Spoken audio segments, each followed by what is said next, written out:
All right, guys, welcome back to the show. Yes, I don't know what I'm going to call this yet, but basically doing a small analysis of this year's election and looking into a lot of key issues here that I've been researching a lot. I mean, there's a lot that goes into this, and in preparing for this video, I remember I told you guys from the last video that was just a quick summary. I want to give a little bit more specifics in today's video, so I hope you tune in.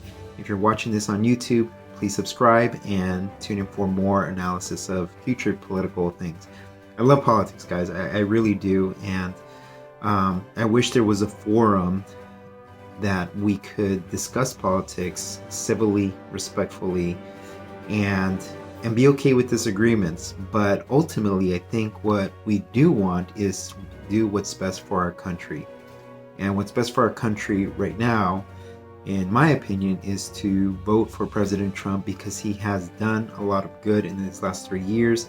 If there was any hesitation or any doubts before in the 2016 election about what he was going to do, whether or not he was going to deliver on his promises, we have a lot of that evidence here. So if you're watching this and you're continuing to watch, please subscribe to the YouTube channel, and you will get more updates on this in the next coming week. So hope you guys are able to tune in, and hope you guys enjoy this analysis. This took a lot of work, by the way. It was it was something that took me a couple of hours, and hopefully you guys find this helpful. So why do I think that President Trump is going to win in the next election? So this is next week. There's a lot of numbers out there. There's a lot of things that I looked at, and one of the things that I had mentioned, so let me just give you 4 of the things that I mentioned in the last video. So pro-life wins, positive poll numbers, incumbency, and voter enthusiasm. So those are 4 things that I'm going to go into today and try to explain it a little bit more in depth. Probably the first one, which was very important to many Christians, was whether or not he was going to defend pro-life policies or uphold or present pro-life policies. And he's done that in a number of different ways, but I think what's important is also seeing his team and seeing the things that he's done. So number 1, his appointment of pro-life judges. Specifically, we now have 3 Supreme Court justices that are pro-life, that are originalists, that are going to interpret the Constitution as it was intended at the time that it was written. That is what it's supposed to be. It's not for judges to interpret and create law as we are seeing being done in the last, during Obama's reign. There was a couple of decisions that were done that way. That's not what the court was intended to do. I'm very happy about that. I think a lot of us are happy about that. We have 3 Supreme Court justices, guys. They are lifetime appointments. This shifts the court to a 6-3, but really kind of like a 5-4 because of Roberts. You just kind of don't really know where he's going to land on decisions sometimes. So, but that's encouraging. Again, these are lifetime appointments. And he also has a lot of key administration positions that have people who are pro-life. Pence, Pompeo, Conway, McEnany, Carson, and the list can go on and on. So again, just surrounding himself with pro-life advocates and people who understand the importance of valuing human life. He's also allowed for the states to defund Planned Parenthood. And this is important because during Obama's reign, he limited that. He disregarded the states from being able to defund Planned Parenthood, right? So what Trump is doing now, he's given that power back to the states and is allowing them to work that out to where they can themselves defund Planned Parenthood. Stopping our tax dollars from funding abortion overseas. I mean, what does that have to do with us funding that? Like, why were we even doing that? But this was something that was there for quite a while. So he's protecting our tax dollars from having to fund abortions overseas, which again, I don't understand why that was even something that was happening. And it is important to say that Bush was doing this. He protected $500 million in spending. Okay, so basically pulled back $500 million. Trump protected over $8.8 billion. That is very significant in how much he's funded that global health spending. I don't even know why they call it global health. I mean, that's significant. He's done a lot in regards to that. And probably one of the most important things, and very symbolic, was the fact that he was the first president ever to speak at a March for Life event. I mean, that is powerful, guys, when you have the leader of the free world speaking at a pro-life event. That is significant, and it's very symbolic of what we as a country believe, right? So we believe in protecting human life. We believe in protecting the lives of the unborn. And again, this was an important single issue concern for us as voters, as Christian voters. And he's delivering, guys, and he's delivered in many, many ways. But I just wanted to highlight some of those. Obviously, the Supreme Court justices were a huge deal, and I think also him speaking at the March for Life was also a big deal. Number 2, positive polling, right? And I'm going to focus specifically on Black Americans and Latino Americans or Hispanic Americans, because they are really the ones who are swinging this vote. And there were a lot of polls. I really had to look through a lot of polls to try to find what was most accurate. But currently, just to kind of give you an idea, the national poll gap is narrowing, but it's still pretty significant. It's still at an 8.8% lead for Biden. It's a little bit more than what Hillary Clinton was leading by in 2016. She had about a 4-point lead at this point in time, and Biden right now has an 8-point national lead. So it has narrowed. It's still a significant gap, let's call it that. But again, polls can be whatever. I'm really just trying to give us an idea of what kind of numbers are out there. But I'm not a huge fan or follower of many of these polls. It's just interesting to look at. So let me just show you guys some other things. And I think this one's important. So Black support for President Trump.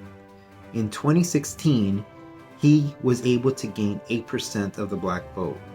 And that's significant. It doesn't seem like a lot, but it's significant considering that he did better than Romney in 2012. Romney gathered only 6% of the vote.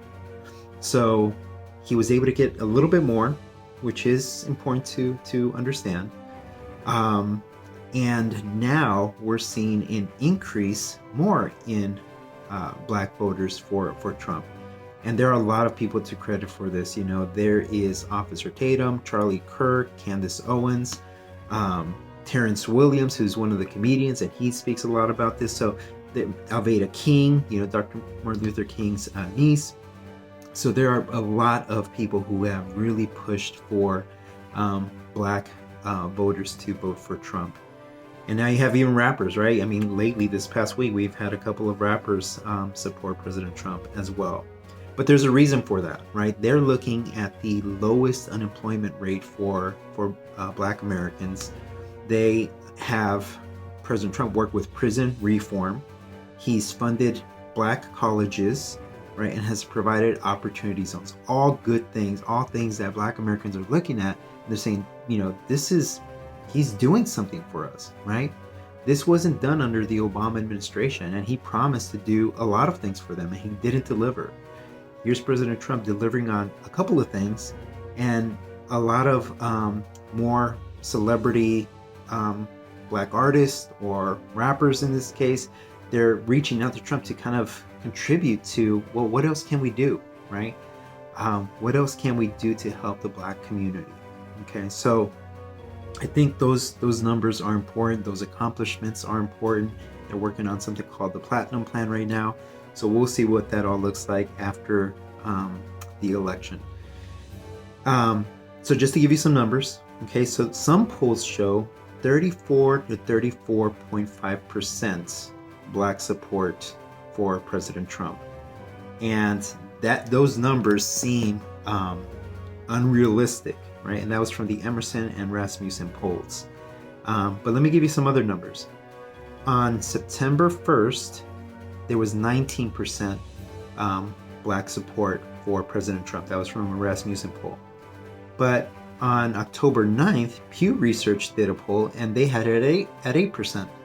So that's interesting. I mean, it's about 10 points. but it would put him at where he was 4 years ago in the 2016 election, which doesn't seem right. 19% sounds a little bit more accurate because you do see a trend in growing support. And again, Black Americans look at the things that he's done for them and you see an increase, right? There was another poll that recorded 34%, and that was on October 19th, so not too long ago. And last one from Rasmussen poll was at 31%, and that one was October 29th, so basically yesterday. So that's important. So October 29th, there was a 31% Black voter support for President Trump. Those are big numbers, right? Especially considering that 3.5 years ago, he was at 8%. So we're going to see, this is very interesting. I'm very intrigued by these numbers to see how all this is going to work out. But this is huge. Okay. Now, Latino, Hispanic support, one important fact about this, I'm Hispanic, Mexican background, and it's cool to see that the largest minority voting group for this year is going to be Hispanic Latino Americans. That's awesome, and so it's very important to kind of look at, okay, well, what's the percentages going to be for that? Currently, 10/24, so this is October 24th, 20, it was about 33%. Okay. In 2016, once Trump got elected, the exit polls or the final polls were 28%. So already he surpassed his last polling numbers. Okay. Today, this was done on 9/16, so this was September 16th, it was at 30%. So he's actually moved from 30% to 33% just a couple of days ago. All right, so why is this happening? I was going to read a couple of quotes from some Hispanic voters, but essentially that was the sentiment. It was, we feel that we have freedom to work and just provide for our families. I mean, that was what was most important to them. Religious freedom was another thing. We have strong Catholic background. I'm not Catholic, Baptist, proud Baptist. So those are some of the things to pay attention to, and they feel that Trump aligns more with what they're desiring. And it was very interesting, one of the things, and I can understand this, his approval with Hispanic men was due to job opportunities and also his tough guy approach to the establishment, right? And I can totally get that. Like, we like that he's a fighter and that he is going against the establishment. He's been saying in the last couple of speeches, I'm not a politician, and that's a good thing because I operate differently. I operate things like a business. We need to get things done. And I think that's very appealing. I think that's appealing for all Americans, just having someone who's fighting for us and doing things and getting the work done. And I'm going to speak a little bit more about that in a little bit. For those who come from socialist countries, high support for President Trump. So Cubans, Venezuelans, Nicaraguans, high support for President Trump. And a big part of that is because you're seeing this leaning from the left towards socialist ideas and socialist policies. And that's scary. So they know what it's like. So they're scared of that. So they're going completely the opposite direction, saying we're Trump all the way. And it makes sense, right? When you've experienced something and you start seeing signs of it happening again, it's scary, right? And they're trying to warn people about this. And even as Americans, we're trying to warn people that these ideas that the Democrats are trying to propose, they're not American ideal principles, right? These are socialist ideas that will destroy the country. Want to know about socialism? Talk to Cubans, talk to Venezuelans, talk to Nicaraguans, and they will let you know what it actually looks like. And they're seeing a lot. And a lot of this is being pushed in colleges, so that's for another day. But strong support for President Trump with Hispanic voters. Number 3, I talked about incumbency, and I kind of tried to do a little history with this. So I went back 40 years.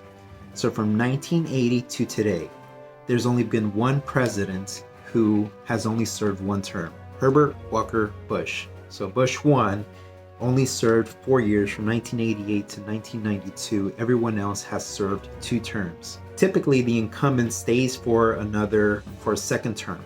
in the last 40 years. So that's a long history for only one president. Now, given it's, let's see, 1, 2, 3, 4, 5, 6. So it's 6 presidents, including Trump. So it's still significant, though.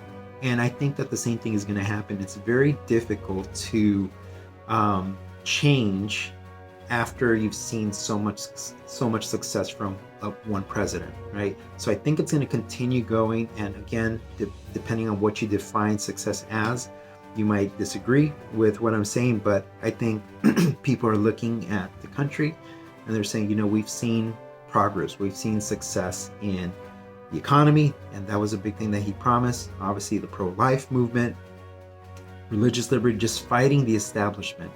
And that is something that I think we see ourselves in Trump, kind of just fighting that establishment. Again, not everyone's going to agree with this, but this is my personal thoughts on the topic. Another thing that's important to consider is that people don't really like change. Especially as you get older, you notice with yourself that you don't like change. People don't like change, especially during times of crises, right? It makes it more unstable. So that's kind of what I see now with President Trump, is that whether people like him or not, really what they're considering is, do I really want to change at this point in time when I've seen the things that I've seen? GDP growth has gone up 33%. These numbers just came out, I think, today or yesterday. And it was down negative 31% like in the second quarter. So those are impressive numbers. I think earlier this year it was at 2%, I think it was. So this is pretty important. It's pretty significant. And when people see these numbers, I think they start realizing really the effect that President Trump has had on the economy and policies that he's implemented. The incumbency, I think, is going to keep Trump in the White House. And, I'm sure many of us who support him are excited about that. And then lastly, voter enthusiasm. And this one, it's very interesting because President Trump has a lot to do with that. He plays a huge role with voter enthusiasm. Obviously, he riles up his base and he speaks to us and he makes promises and obviously speaks boldly about fighting the fake news media, which they have been paying, just putting out things, hiding things, silencing conservatives, a lot of different things. But throughout all of that, when he is speaking to his base, one of the biggest messages or things that you take away from him is that he's positive, optimistic, and enthusiastic and hopeful for us as Americans, for the country. In general, when he's talking to his base, for those of us who support him, he's really hopeful about the future of the country. And he believes in America. I really do. And I think that's one of the things I took from him in 2016. I mean, he loves America. He's been saying the same message for years. All you gotta do is look up videos. And he just talks about how much he loves America. And when you love something, you want to protect it. And that's kind of the feel that I get with President Trump. And one of the things, this is another one of my points, but he does the work. He's getting out there doing rallies. He did 3, I think it was on Monday, and then went to go confirm Justice Amy. And he's just doing the work, but he's really going for it. And I think we appreciate that. No one likes to just give something to someone who feels like they just deserve it. And I think that was Hillary's error last election, is that it's almost like she felt that she deserved it and that she should have just expected it to happen. And unfortunately for her, it didn't. But he does the work. He does the work and he wants to earn our vote. And then lastly, I think this is something that all of us as Americans can connect with in regards to voter enthusiasm, is that we love the country, right? We love what we stand for. We love that our president stands for those American principles. We love that we have religious freedom, freedom of speech, although that's being attacked nowadays. We love our Second Amendment rights. We love everything that our Constitution upholds. Yes, we can always grow, and we are growing. We're still a pretty young country, but we're learning and we're growing. And that's kind of the message that Trump has, is that as we move forward, we just continue to grow and continue to build on these ideas. And we need people who can protect the Constitution, hence 3 Supreme Court justices. It's okay to love your country, guys. Even as believers, I think sometimes we put a negative stigma to that. Even as believers, it's okay for us to love our country. But our love for country, and I'll say this again, our love for country should not surpass our love for Jesus, our love for the Lord. We need to keep that in mind, and I think many of us do, but I think oftentimes we're sometimes shamed for loving our country, and I don't think that that's right. I think you can love your country. I think you can love Jesus, love God, serve others, love others, and do that well.